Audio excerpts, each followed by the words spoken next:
hermanos.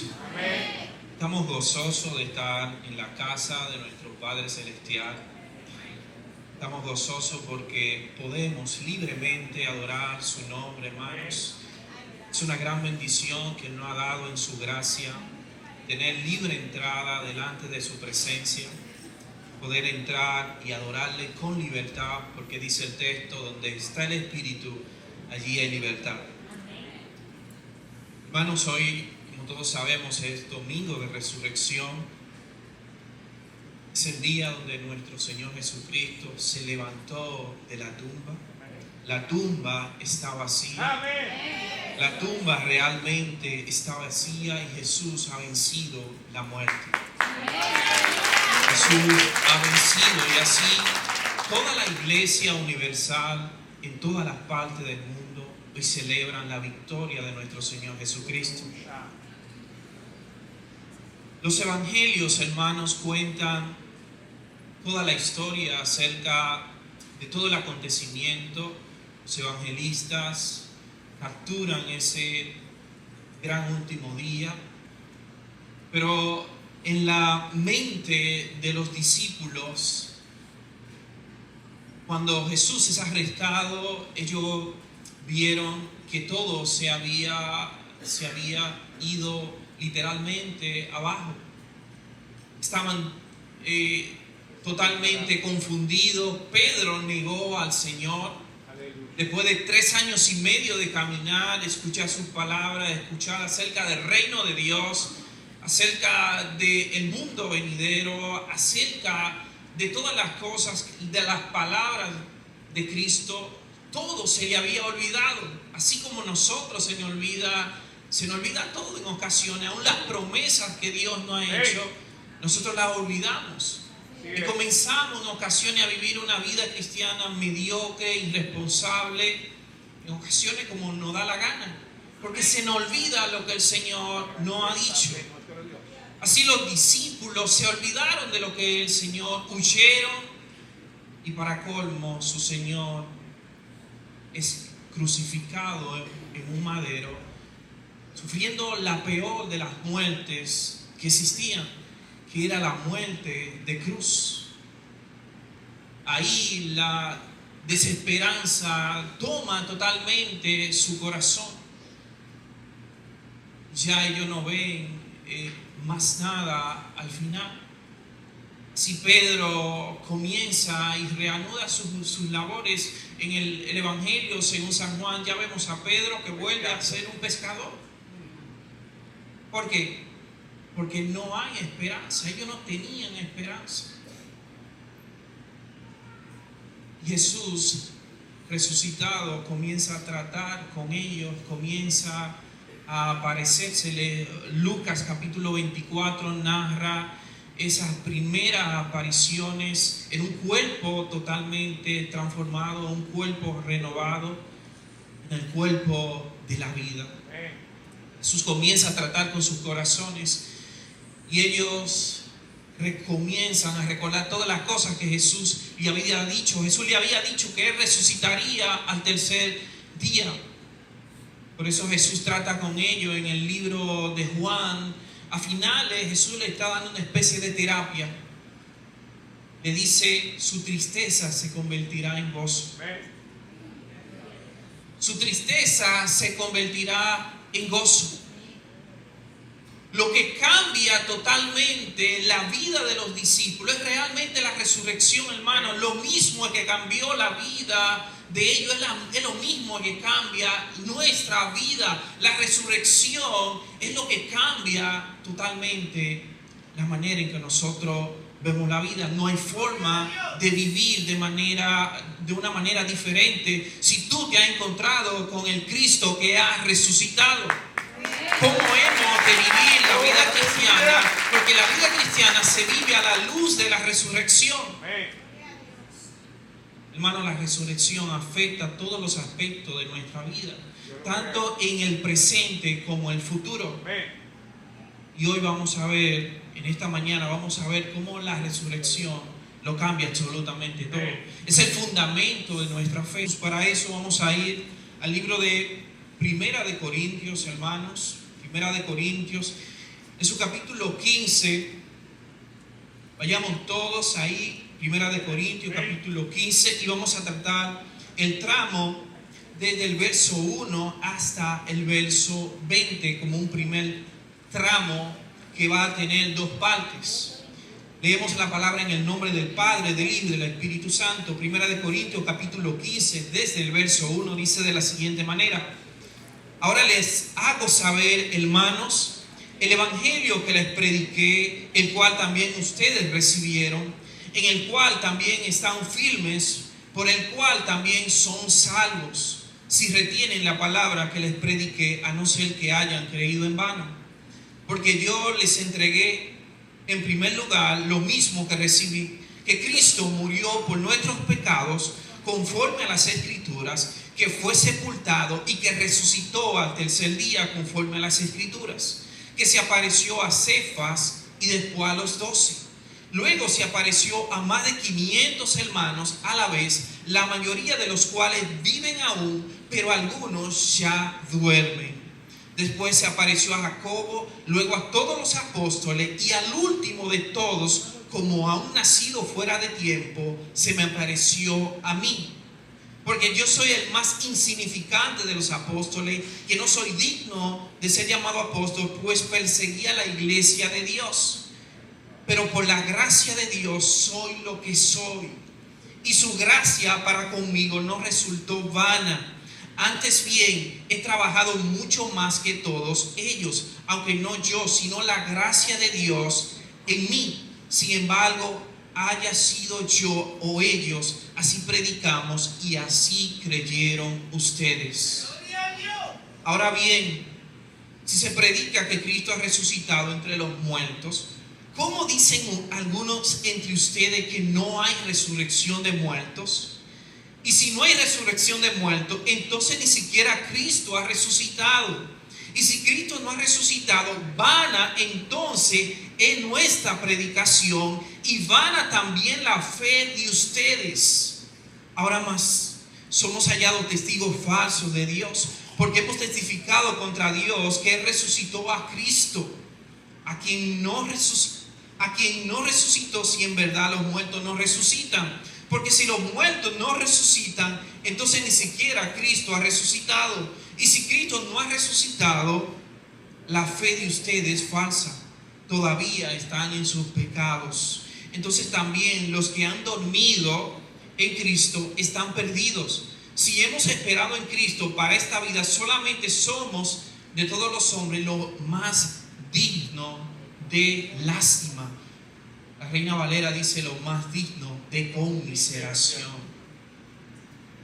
Hermanos, encontramos este mensaje a esta iglesia que es la iglesia de Corintios. En el libro de Hechos, en el capítulo 18, nosotros encontramos la predicación de los apostólica, que es una predicación centrada en el tema de la resurrección de Cristo. En su segundo viaje misionero, Pablo viaja a esta zona de Corintio, que es una ciudad importante en el mundo antiguo debido a que concurría mucha gente. Todas las ciudades que tenían puerto eran muy concurridas por el comercio en el mundo antiguo.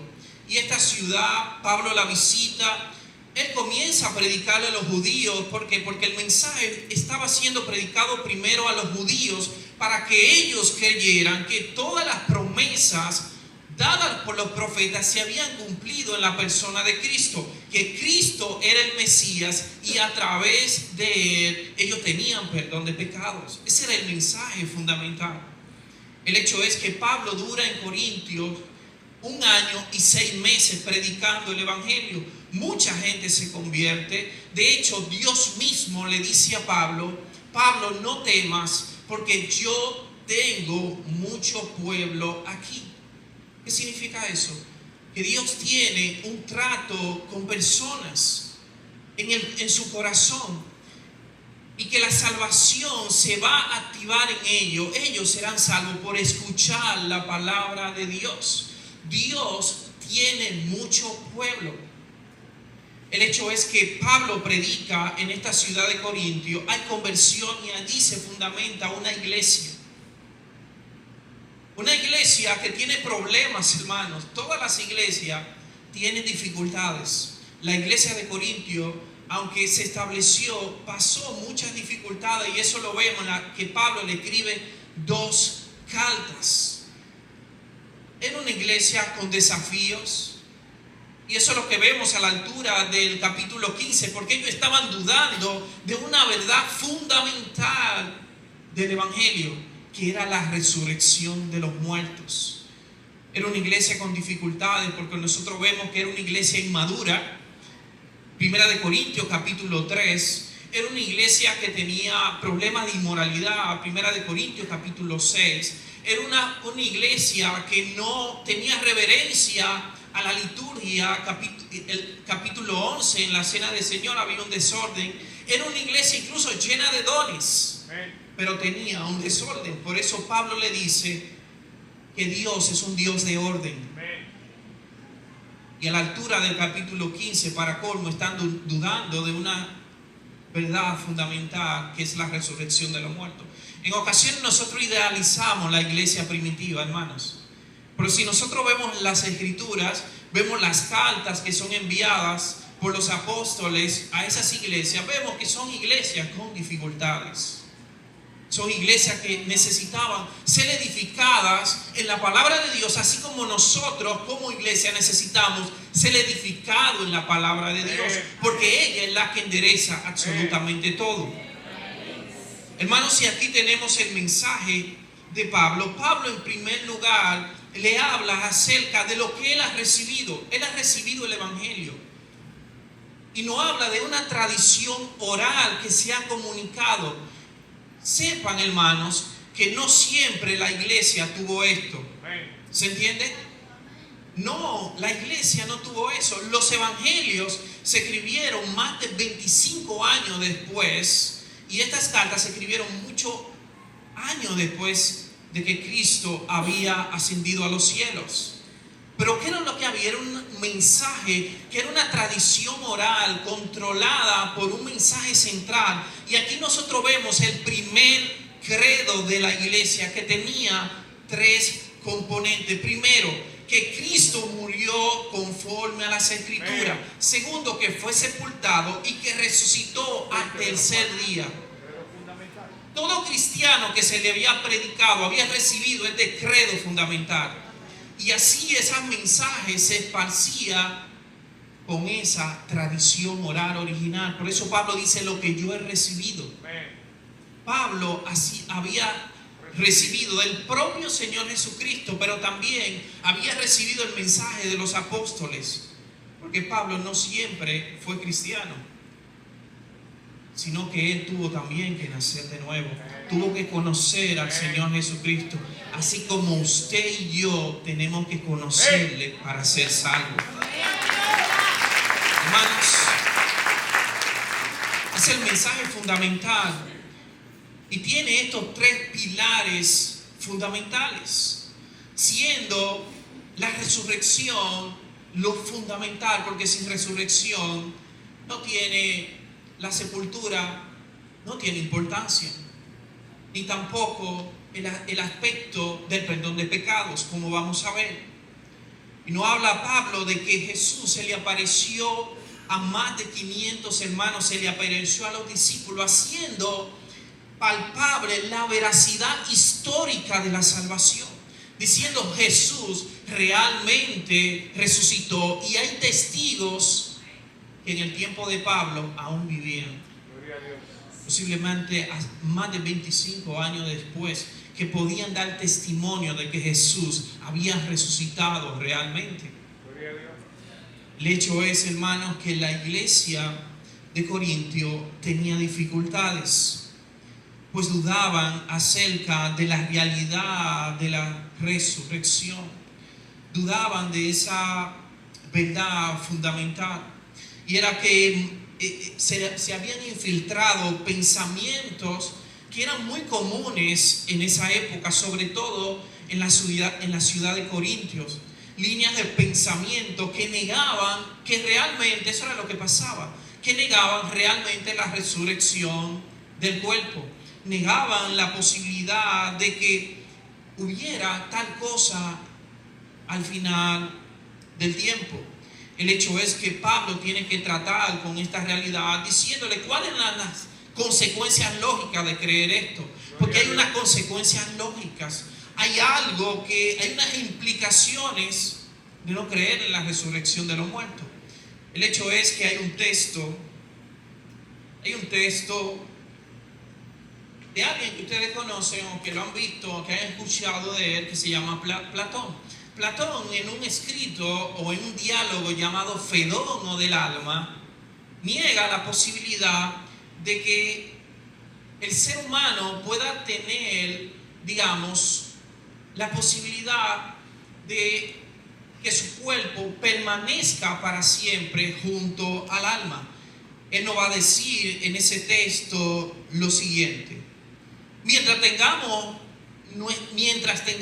y nuestra alma esté sumida en esta corrupción, jamás poseeremos el objeto de nuestro deseo, es decir, la verdad. Para Platón el cuerpo era un estorbo, igual para todos los griegos. El cuerpo era la prisión del alma. Esta idea, hermanos, estuvo presente a lo largo, incluso, y los cristianos se enfrentaron a esta enseñanza incluso hasta el siglo II con los gnósticos, porque los gnósticos, influenciados por las ideas de Platón, sobre todo los docetas, negaban la realidad de que Cristo había resucitado en un cuerpo físico. Ellos dicen, Jesús vino en apariencia, aparentemente, pero no tenía un cuerpo. Incluso ellos negaban la realidad de que el cuerpo material hubiera sido creado por Dios. No, había sido creado, decían ellos, por un Dios malo que creó la materia. Entonces negaban la realidad del cuerpo. Incluso Juan se enfrenta a este grupo diciendo que aquellos que niegan que Jesús ha venido en carne tienen el espíritu del anticristo. Escuche esto. Aún en el día de hoy hay personas que niegan la realidad de la resurrección. Niegan que eso pueda ser posible. Sin embargo, hermanos, debemos establecer que esta verdad es fundamental para todos nosotros. Y Pablo le va a decir las implicaciones de este pensamiento, de esta idea. Entonces Pablo lo lleva a una especie de pensamiento, por así decirlo, lógico, acerca si niega la resurrección de Cristo, hay un problema grave. Y lo va a organizar de la siguiente manera. Bien, número 1, se predica que Jesús resucitó. Número 2, ¿hay alguno entre ustedes que dice que no habrá resurrección de los muertos? 3, si no hay resurrección de los muertos, Cristo tampoco resucitó. Se desprende lógicamente. Y si Cristo no resucitó, vana es vuestra predicación y también la fe aún permanecen en sus pecados. Al final, esto es que las consecuencias que tiene el no establecer la resurrección, porque lo afecta a todo, hermanos. Observe, afecta la predicación del evangelio. ¿Para qué predicar si Cristo no resucitó? Gloria a Dios. No tiene ningún sentido, dice el apóstol Pablo. Si Cristo no resucitó, ¿para qué predicar? Pero no solo esto, afecta la fe nuestra, hermanos. ¿Por qué? Porque es una fe hueca y vana. No tiene sentido. Afecta la veracidad de los mensajeros. Los testigos son contados como falsos. Si Cristo no resucitó, le dice él a esa iglesia. Y afecta la realidad misma del perdón de los pecados. Porque si Cristo no resucitó, aún ustedes están en vuestros pecados. No está diciendo que la realidad de ser perdonado está conectada a la resurrección de Cristo. Si tus pecados fueron perdonados realmente porque Cristo realmente resucitó. Si nuestra vida es transformada es porque realmente Cristo resucitó. Hermanos, si Cristo no resucitó, ¿para qué estamos en este lugar? ¿Qué hacemos aquí?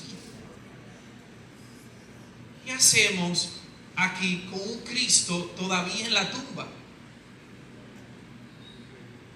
que hacemos aquí lo hacemos por una sola razón. Y es que Él se levantó de la muerte. Es por esa razón que nosotros estamos en este lugar, porque creemos en la realidad de su resurrección. Entonces esto afecta el mundo presente y el mundo venidero, hermanos. Afecta lo que hacemos, afecta cómo vivimos, afecta nuestra ética cristiana. ¿Por qué? Porque obedecemos a Dios, creemos en el poder del Espíritu Santo, nos alejamos del mundo, nos alejamos del pecado y vivimos a la luz de la palabra de Dios, porque Cristo realmente ha resucitado. Nueva vida tenemos en Él. Hay una nueva vida que fluye de la resurrección de Cristo. Pablo le dice a los romanos que Cristo resucitó para nuestra justificación. Si Cristo no resucitó, aún estamos en condenación. ¿Entiende eso? Cristo resucitó para nuestra justificación. Si no fue así, todavía estamos en condenación, porque no hay ninguna declaración de justicia. Nadie tomó nuestro lugar. No somos declarados justos delante de Dios. Aún estamos en nuestros pecados. Hermanos, no hay herencia en los cielos. Si Cristo nos resucitó, no hay ninguna herencia en los cielos. No tenemos parte en la presencia de Dios. ¿Por qué? Porque aún estamos en nuestros pecados. No hemos nacido de nuevo. Esas son las implicaciones que tiene el hecho de que Cristo no haya resucitado. Nosotros debemos entender claramente esto, hermanos. Como iglesia, nosotros tenemos enseñanzas que son fundamentales, y entre ellas está la resurrección de Jesucristo. Es la garantía de que nosotros también vamos a ser resucitados en el tiempo final. Como Jesús dice: yo soy la resurrección y la vida. El que crea en mí, aunque esté muerto, vivirá.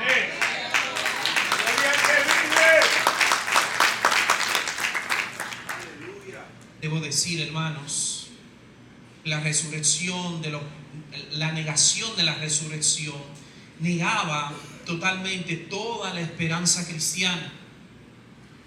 Negaba el poder del evangelio. Negaba la realidad del perdón de los pecados.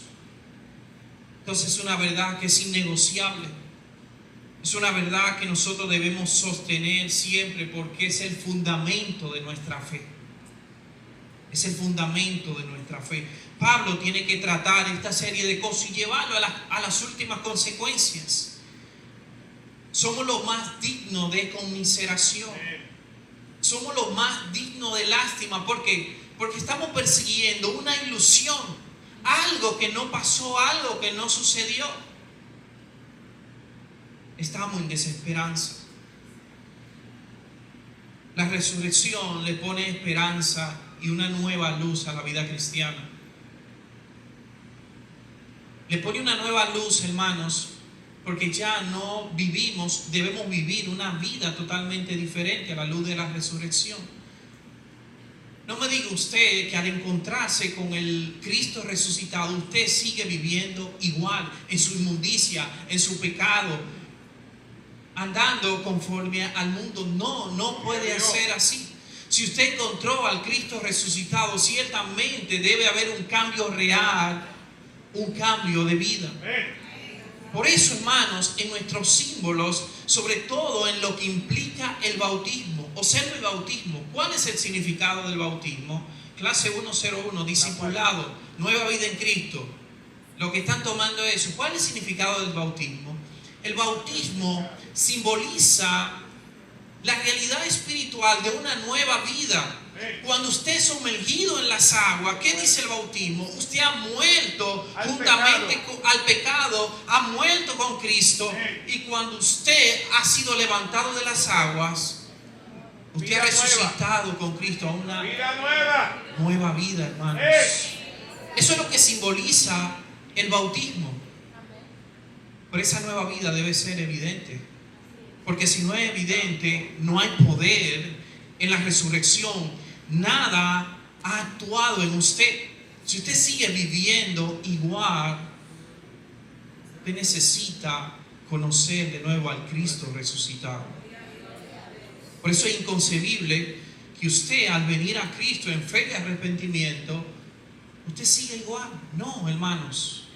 Debe haber una manifestación de que realmente Cristo ha resucitado y que usted da evidencia de esa verdad de una nueva vida. Entonces, como nuevas criaturas, nosotros debemos vivir a la luz de la resurrección. Pablo, después de tratar este tema y llevar las implicaciones de que Cristo no ha resucitado a sus últimas consecuencias, pasa a decir lo siguiente: pero ahora Cristo ha resucitado de entre los muertos, primicia de los que durmieron. Él es el primogénito de entre los resucitados. Nosotros recordamos que en el Antiguo Testamento hay dos resurrecciones. La primera, la viuda de Sarepta, se le muere el hijo resucita. La mujer de Naín, su hijo muere, resucita. La hija de Jairo muere, ¿verdad? Resucita. Lázaro resucita, pero vuelven a morir todos.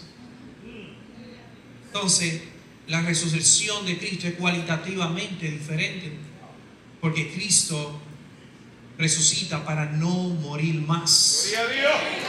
Gloria al que vive.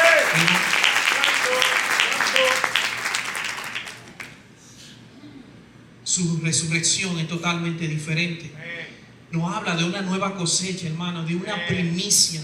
Jesús es la primicia, es la nueva cosecha, es un lenguaje de agricultura, de cosecha, es el primogénito entre los resucitados. Y al ser el primogénito entre los resucitados, Él garantiza también a aquellos que creen en Él también la resurrección en el mundo venidero.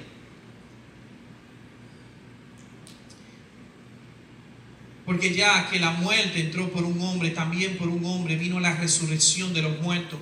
Porque así como en Adán todos mueren, también en Cristo todos serán vivificados. Sin Adán, por la desobediencia de Adán, entró la muerte, por Cristo entra la vida, hermanos. Si todos nosotros heredamos de Adán la muerte, en Cristo nosotros heredamos la vida.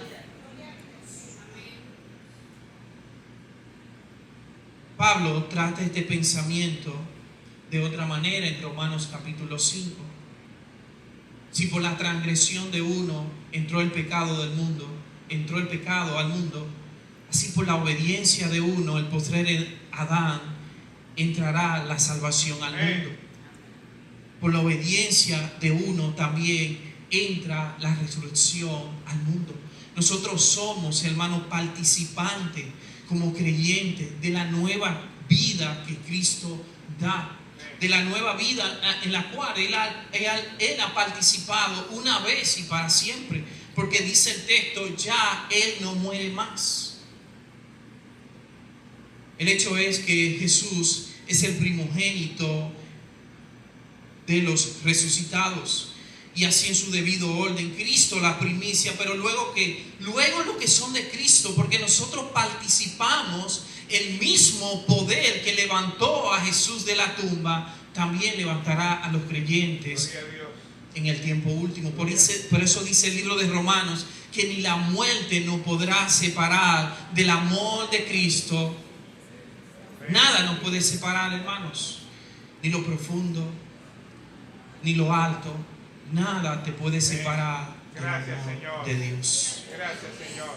Quiero decirle, hermanos, para ir concluyendo, que todos nosotros tenemos un cuerpo sujeto a la muerte, ¿verdad? Todos nosotros estamos en un estado de deterioro. No importa que nosotros vayamos al gimnasio, como Juan alguno a levantar hierro, hay uno por ahí que yo veo un brazo bien fuerte. Oh, Dios. No importa que usted vaya y se haga 30 o 40 cirugías, o que compre todos los productos de deber. No importa. Su cuerpo está en un estado de deterioro todos los días. Usted está envejeciendo. Aún los muy jovencitos que están aquí con su lozanía están envejeciendo. Todos los días estamos envejeciendo. A veces nos miramos en el espejo y nos decimos, qué joven me veo. No, el espejo te está mintiendo. Estás envejeciendo, hermano. El espejo, los espejos son mentirosos. Me veo muy bien. No, estamos envejeciendo. Nuestro cuerpo está sujeto a envejecer y a morir, hermanos. Pero ¿cuál es la buena noticia? Que este cuerpo corrupto, este cuerpo sujeto a la muerte, se va a convertir en un cuerpo incorruptible. ¡Aleluya! Este cuerpo natural se va a convertir en un cuerpo espiritual. Y la misma gloria que rodeó el cuerpo de Cristo es la gloria que va a rodear el cuerpo de todos los creyentes. Por eso, dice Pablo, devorada ha sido la muerte en victoria. ¿Dónde está, oh muerte, tu victoria? ¿Dónde está, oh sepulcro, tu aguijón? Muchos de nosotros tememos a la muerte, hermanos. Muchos de nosotros, aunque digamos, bueno, sí, muchos de nosotros tememos a la muerte. Pero mientras vamos comprendiendo más la anchura, la profundidad de la revelación bíblica, el temor a la muerte va huyendo de nuestros corazones. Mientras más te acerca a las verdades del Evangelio, más valiente eres para recoger el pasaje y el pasaporte que te va a llevar a la presencia de Dios. Con mayor convicción vas a atrapar y vas a abrazar la verdad de la resurrección. Entonces quiero leerles unas palabras para terminar de un predicador que dice lo siguiente, y estas palabras me chocaron mucho. Dice él, es debido al cuerpo que sentimos algún temor. La corrupción, la tierra y los gusanos son su herencia, y nos parece algo duro que estos ojos que han visto la luz se apaguen en el suelo. Que estas manos que han estado activas en el servicio de Dios permanezcan quietas en la tumba, y que estas piernas que han pisado el sendero del peregrino sean incapaces de moverse más. Pero valor, creyente, tu cuerpo se levantará otra vez. Podrás estar enterrado, pero la tierra no contendrá la voz de aquel que llama. La voz de la naturaleza te ordena morir, pero la voz del Omnipotente te ordena que vivas de nuevo. Porque se tocará la trompeta y los muertos serán resucitados incorruptibles. Valor, creyente, las trompetas se tocarán y los muertos en Cristo resucitarán con cuerpos glorificados. Valor, creyente, la muerte no tiene la última palabra. Cristo tiene la última palabra. Vamos a pasar a la trompetas.